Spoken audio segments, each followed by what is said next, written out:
История, которая стала популярной в социальных сетях Китая, тронула сердца многих и вызвала бурные обсуждения среди пользователей. В Азии, где население велико, а транспортная система перегружена, многие люди вынуждены путешествовать стоя из-за ограниченного количества мест в поездах. Это особенно актуально для таких маршрутов, как поезд из Гуанчжоу в Чэнду, который обычно переполнен.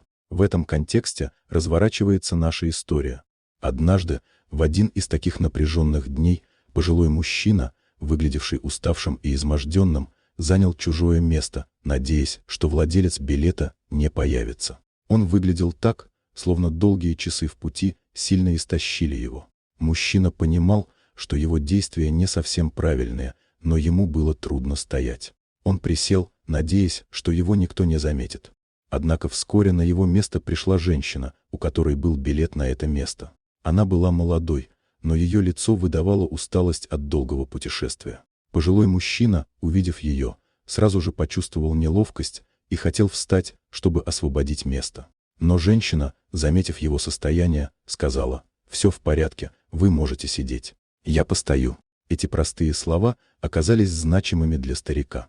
Старик, удивленный ее добротой, спросил ее, как долго ей придется стоять. Женщина с легкой улыбкой ответила, что ей нужно ехать 7 часов до пункта назначения. Она добавила, что у нее есть опыт путешествий, и она привыкла к таким условиям. В этот момент между ними завязался разговор, который стал для обоих отдушиной в этом напряженном путешествии.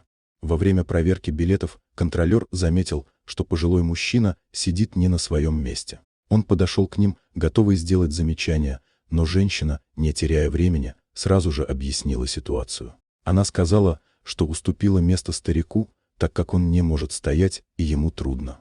Ее слова произвели впечатление на контролера, который, будучи тронутым проявленной добротой, предложил женщине перейти в бизнес-вагон, где было больше места и комфорта. Женщина с радостью согласилась и, поблагодарив контролера, поднялась в более комфортный вагон. Пожилой мужчина, оставаясь на своем месте, почувствовал, как его сердце наполнилось благодарностью. Он осознал, что доброта все еще существует в нашем мире, и это придает надежду. Эта история быстро разошлась по социальным сетям, подчеркивая важность помощи другим. Люди были тронуты добротой женщины и ее готовностью помочь нуждающемуся. В комментариях пользователи делились своими историями о том, как они помогали другим в трудные времена или как кто-то помог им. Эта история вдохновила многих на добрые поступки и напомнила, что даже в самых обычных ситуациях можно проявлять человечность. Некоторые пользователи начали обсуждать, как важно поддерживать друг друга в повседневной жизни.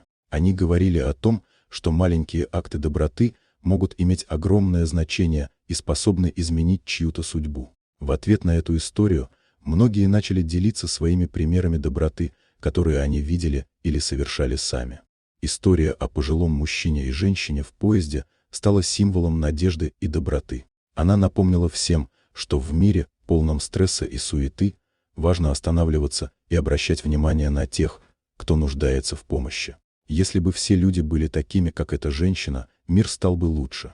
Каждый из нас способен сделать что-то хорошее, и именно такие моменты делают жизнь более значимой и красивой. Таким образом, простая ситуация в переполненном поезде стала уроком для многих, и ее значение продолжает жить в сердцах тех, кто ее услышал. Это история о доброте, человечности и важности поддержки друг друга в нашем повседневном существовании. Вот такая удивительная история. Дорогие друзья, если вам понравилось видео, поставьте лайк, а также подписывайтесь на канал, где найдете еще много интересного.